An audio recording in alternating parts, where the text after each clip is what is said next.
Hey, this is Zach with the City on a Hill podcast. I'm the youth director at Grace Baptist Church in Coatesville, Indiana, where this message was recorded live during one of our youth services. I hope you will find this to be a blessing. I hope it uplifts you, and I hope it'll help you to grow closer to our Savior. Enjoy the message. Picking up in Numbers 10, well, actually, we're not quite there yet, but in Exodus 35, which is right after Moses comes down the 8th time, we have the rest of Exodus, and then basically all of Leviticus, and then through Numbers 10 that's the order of the books of the Bible. We have the Israelites build the tabernacle. That's a huge deal. They built, which is the temporary temple, if you guys remember that. It's the tent that they worship God in. They build the tabernacle. They receive the laws, which is mostly Leviticus, which is a very, very difficult book to read.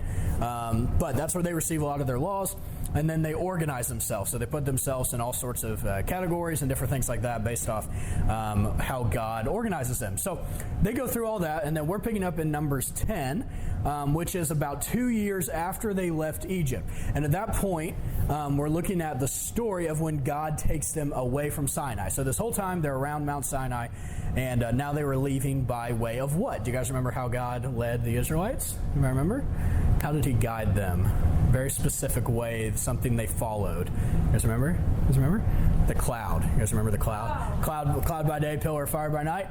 So God leaves Mount Sinai by way of the cloud. They start following him, and we get to Numbers 10. Now, we're going to really focus on Moses tonight. I don't have a lot of time. If we don't finish it, we'll pick it up next week. But Numbers 10, verse number 13. This is where I want to start out. So we have a lot of different things about Moses leading them out, and then this verse pops up. I think it's really important to us. It says this, and they first took their journey according to the commandment of the law, the commandment of the Lord by the hand of Moses. That's where I want to focus. Okay, I thought I was lost there. According to the commandment of the Lord, notice this, by the hand of Moses. By the hand of Moses. I want to focus on that a little bit and ask this question. Why did God need Moses? Why did God need Moses? Couldn't God have technically led the Israelites out on his own and guided them? He could have guided them by the cloud. He could have ordered them around and ruled over them. Why did God need Moses? And a very simple answer to that is to be an example for us to desire to be used. It shows the benefit through Moses' viewpoint of serving God. And the other question that's brought up with that too is, why does God use sinful people at all instead of just doing things himself? Why does God use pastors? Why does God use people to spread the gospel? Why does God use us at all when he could easily take care of the job on his own? How much easier would it have been if God led the Israelites by his own hand and guided them out of Egypt and guided them all the way to the promised land without the intervention of people, of sinful, flawed people? And the answer is for us to be an example, for us to have a desire to be used. Because we live more faithfully when we know that God is using us. When we feel like we are benefiting to something, we are working towards something, we are being faithful, then that increases our Christian life, increases our relationship with God. So imagine it like this. Imagine you guys are in a workplace. Have you guys had any jobs yet? Have you guys, either you need one? I have to go to a kid's house at 4 in the morning. Like babysitting? Because parents had to go work, but I had to be at the house at 4 in the morning and then get the kids up to school and at school by 8 and then get them off the bus and watch them until 5. That's just like a nanny at that point. It's not even babysitting. So picture it like this, Hannah, in your case. Picture it as if the parents hired you to do that job, and then they stayed home all day and did the job for you, but then they just paid you for it. That'd be pretty cool, right? But you would be feeling worthless, right? Like you wouldn't have any desire to be there. It wouldn't mean anything, and most importantly, you wouldn't be growing any skills. You wouldn't be increasing in any sort of way if the boss just does all the work. So if God uses Moses and puts him in place, but then God does the work, it's not helping Moses. If God works his will on earth and he leads the churches and he spreads the gospel to others and he does all these things without using us, then we feel like we are not useful in any way. Even though God is doing the work and we are there, it doesn't make us feel like we're being used. And so that further distances us from God. Why do I encourage you guys to serve? So some of you guys, serve in various areas. Hannah, you serve on the sound. Millie, you serve on the bus and on Sundays. Why do you guys serve? Why do the guys preach in good news? Why do you guys help in good news? Why do I encourage that? It's not necessarily because you guys have, because the job necessarily needs you guys specifically. It's not for the necessity of the job, it's for your benefit. When I ask you guys to serve, yes, there is a job that needs done, but that's not why I'm asking you guys. I'm asking you guys so that you can benefit from it. That's the unique thing with serving, that separates serving from doing a job. Because in a job, you are working and you benefit with the money, but you are also providing a service. When you are serving God, you are benefiting from the work that you are doing specifically. And that's why God uses us, is for that benefit, so we can benefit throughout the service. So let's look at this, a relationship of God's sovereignty and Moses' will. Moses' free will and God's sovereignty. Some important points. God's will was always going to be done no matter what.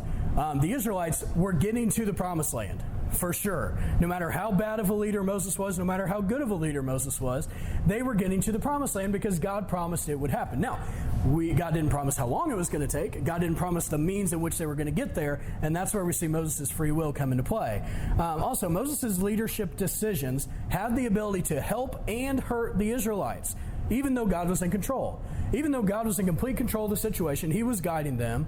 Moses' leadership affected the Israelites. Next week, I was going to do it tonight, but I found some other things that are really cool. So next week, we're going to look at Moses' decision that cost them 40 years in the wilderness. And you guys probably know what that is. But by Moses' hand, and usually in that story, Moses is kind of, he's not really to blame. You usually blame it on the Israelites rather than Moses, but Moses was the leader, and Moses' decision cost the Israelites 40 years of time. And so we know that based on Moses' decision, he was able to hurt and also help the Israelites. And that's important for us to understand in this relationship of God's sovereignty and our free will. God's will was going to happen no matter what, but he allowed Moses to lead in his own way. So was Moses really a bad leader, or did he have a reason? That's what we're going to look at tonight, very quickly. I only have a few minutes, but tonight we're going to look at what really led to Moses making some of the decisions he did. Moses had a lot of very difficult decisions to make, a lot. And I want to look at tonight, what was it like directing and governing 2.5 million people? Imagine Moses, imagine you being in Moses' shoes. You're a shepherd for 40 years, and God calls you to go lead 2.5 million people through the wilderness to some place you've never been before. It's a terrifying job that God placed on Moses, and Moses did an incredible job at it. And there's a lot to learn. So, some examples of his troubles. Let's look at some of the ways Moses reacted in some situations. I got some great stories for you. This one's my favorite. Look at Numbers 11, verse number 1. It says this, and when the people complained, it displeased the Lord. It's a common theme. And the Lord heard it, and his anger was kindled. And the fire of the Lord burnt among them and consumed them that were in the uttermost parts of the camp. Now, I know, people died, so it shouldn't be a funny thing. But then again, the people complained, and God rained fire on the camp and burned them up. And the people cried unto Moses, and when Moses prayed unto the Lord, the fire was quenched. And he called the name of the place Taberah, because the fire of the Lord burned among them. We have 3 verses that tells us about this story. And very simply, all that happens is people complain, God sends fire, people cry to Moses, not God, which is important. We'll get back to that in a moment. And then Moses prays, and God stops the fire. What a very concise picture of God's punishment. We do wrong, God punishes, and then if we pray, God may get us out of it. He may restore us, is kind of this picture we see. And this is one of the first instances where we see God post giving of the law. They now know what God expects. They break it, and God is very, very serious. There's no messing around. There's no, I'll give you guys a second chance, a third chance. No. God, literally the second they complain, just for complaining, not murder, not idol worship, nothing, just complaining, and God rains fire from heaven on their camp. I imagine the nations around Israel watching them move, and they just see, one day they wake up and there's just fire bolts coming down. What is going on in that camp? But anyways, I want you to notice this. The people cry, again, to Moses, not God. That's very important. How ridiculous is it that the people went to Moses instead of God? They have seen God do all these things. They have seen God bring fire from heaven upon them, and they turn to Moses. We looked at this a few lessons back. When we saw the people do this very same thing, when they go to Moses instead of God as sort of an intercessor, when they didn't have to. So you guys know our foster son Willie. So he had, it's a really odd thing, but their rights got terminated from the father a few weeks ago, and they had his last visit over video camera.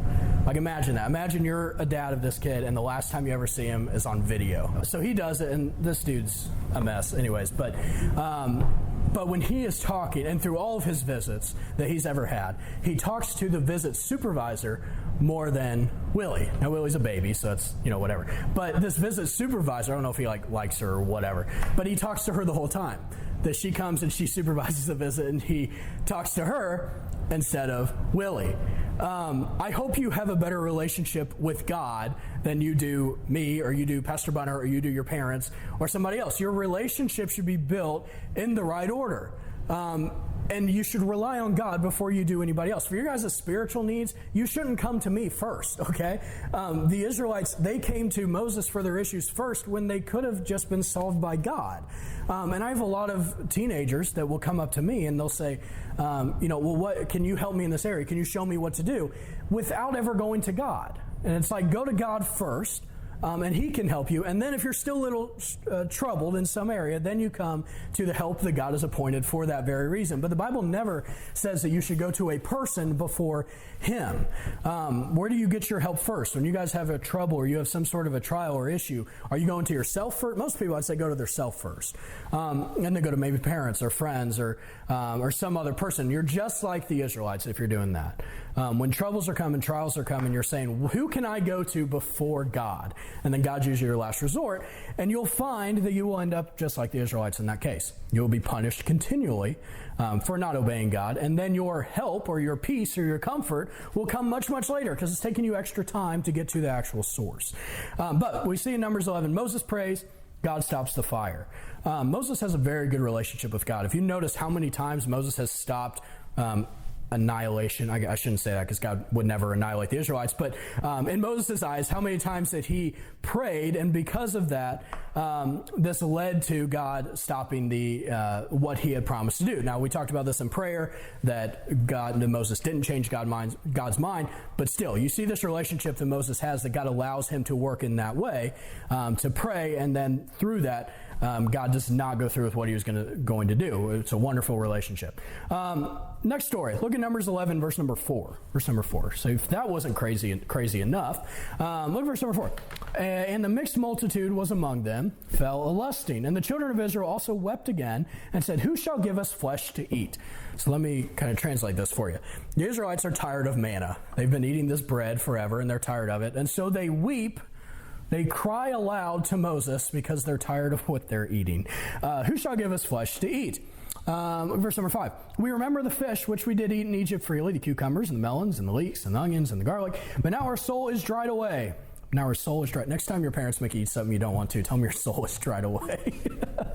Start weeping and say, my soul is dried away. There is nothing at all besides this manna before our eyes. They're coming to Moses and crying, once again to Moses, not God, crying that they are tired of what they're eating. They're tired of the manna. And we look at this and say, how silly, how petty, but how often do we do the very same thing?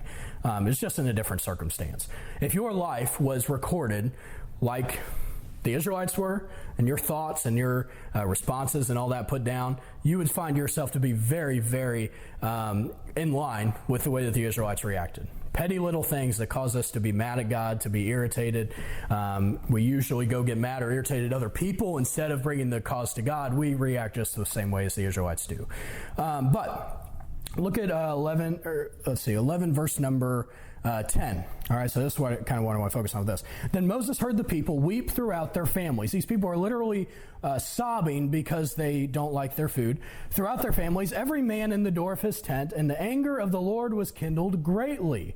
Moses also was displeased. That's important because that shows Moses is not on the side of the Israelites. Moses sees how dumb that they're acting, basically. And Moses said unto the Lord, wherefore hast thou afflicted thy servant? It's very important. He says, wherefore hast thou afflicted thy servant, and wherefore have I not found favor in thy sight, that thou layest the burden of all this people upon me? Have I conceived all this people? Have I begotten them? That thou shouldest say unto me, carry them in thy bosom, as a nursing father bearing the sucking child unto the land which thou swearest unto thy fathers. He basically tells God this: God, why are you allowing this to happen to me? It's basically, God, you put me in this position. Why are you causing all these bad things to happen? And that's a legitimate question. Why did God allow all these things to happen? Well, James 1:3-4 tells us, very simply, knowing this, that the trying of your faith worketh patience. Knowing this, that the trying of your faith worketh patience. But let patience have her perfect work, that you may be perfect and entire, wanting nothing. Why did God put Moses through this? To try his faith, to work his patience, so that he can be wanting nothing, so that he can be perfect. Now, is Moses going to be perfect? No, but it's leading him on to an unobtainable goal. It's saying the more that you try your faith, the more that you work your patience, the better of a servant you'll be. And I believe probably nobody in history has ever had to work their patience as much as Moses. But God puts him through this as a way to train him and test him. And God knew when he called Moses, that Moses, maybe not when he called him, but he knew eventually Moses would be the kind of person to handle this.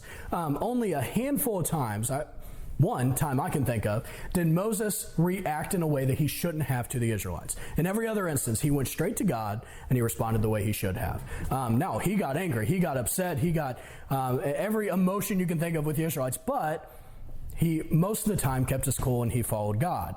Now, if Moses would have gotten his wish as he responded to the Lord, why are you afflicting me? If he would have got his wish of not having to deal with all this, where would Moses be? He would be a shepherd back with his father-in-law, Jethro, where he left. That would have been the comfortable, easy life. And he would have never had to lead 2.5 million people. He would have never had to do any of these things. But that would have been his life. And that's a lesson to us. When you guys are facing difficult things and you're going through trials, and maybe God's putting you through, you are facing trials within the service that God is putting you through, think about where you would be if God didn't put you through that. In the middle of it, it looks tough and it looks hard. But think about if you were to just live the comfortable, boring, easy life and God never tries you, never works your patience. You have a terrible relationship with him because he's never had to work within you in any sort of a way. And you'd just be like Moses, who for his whole life, he did it for 40 years, was a shepherd, doing nothing. And instead of Moses being recorded as one of the greatest men in Scripture to lead the Israelites out and to do something amazing, he would have been known as the guy who killed an Egyptian and then was a shepherd the rest of his life. And we need to understand that. We need to understand that when God is using us, maybe it's not the best situation when we're in it. But when we get out and later, maybe in heaven, we'll look back and see I wouldn't have done it any other way, is what you would say. If you were to go back and ask Moses, and which you can one day, which would be cool, say, hey, Moses, would you have chosen to be a shepherd the rest of your life? No, there's no way. He would have said, I would do it 100 times over to lead those Israelites out. So why does God do that? And then because of the affliction, so that he can train Moses and work his patience. Secondly, look at verse number 31. Let's see, 11, verse number 31 says this. Next story. And there went forth a wind from the Lord. So this is continuing a little bit. And there went forth a wind from the Lord and brought quails from the sea and let them fall by the camp, as it were a day's journey on this side, and as it were a day's journey on the other side, round about the camp, and as it were 2 cubits high upon the face of the earth. So we have this section between what happened with Moses talking to God, and then this. We have some interactions here, and then God gives them the meat that they want. He sends quails from the sea, and then they can go pick them up. But God does not let them get off easy by any means. Verse number 32. And the people stood up all that day and all that night and all the next day, and they gathered the quails. These people are just elated that they have all this food and they're picking it up and they can't gather it enough.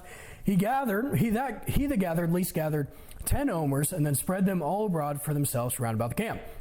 And while the flesh was yet between their teeth, while they're still eating, ere it was chewed, the wrath of the Lord was kindled against the people. And the Lord smote the people with a very great plague. I wonder how many times that phrase, the wrath of the Lord was kindled against the people, is used in the Old Testament. And the Lord smote the people with a very great plague. So all these people come out, they gather up the food, they're eating it, and then God is angered of their ungratefulness. I don't know what specifically happened. I don't know if there's an instance in between all that, if it was just God was mad at the whole situation. But as the people are eating, God says, you know what? These people need to learn a lesson. And he punishes them with a plague. And many people die because of it as a lesson for them to be grateful. Major lessons for tonight. Just kind of tie it all up for you since I'm kind of have to stop both ways. I want you guys to understand, first of all, Moses' relationship with God. What a great relationship he had with God, that he came to him immediately, no matter what was going on. And then I think probably the best lesson for tonight, I want you guys to take away, is that when you are facing trials, when you are facing tribulations, when you're facing all these things, look at it in the light of what God may be doing within you. It doesn't make sense to you. It never does. It's not something that you can see the reason for while you're within it, just as Moses didn't see the reason for what he was going through while he was within it. But we know, as James says, that the trying of our faith worketh patience. And God's going to work through you within those trials. He's going to build your faith, build your patience, so the next time you can handle it better and you can grow closer to Him, and in the end, it's all going to be beneficial. All right, let's go ahead and pray, and we'll be done for tonight. Heavenly Father, Lord, I thank you for this night. Lord, I ask you to help us take these lessons, help us take the life of Moses, see it as an example, and we thank you for recording this so we can learn from it. We just ask you to continue to be with us, help us to learn. Pray in your name. Amen. Thanks for listening. If you enjoyed the message, check out our other podcasts, share us with your friends, and check out our church at gracebaptistcoatesville.org. I hope this was a blessing to you. Thanks again for listening.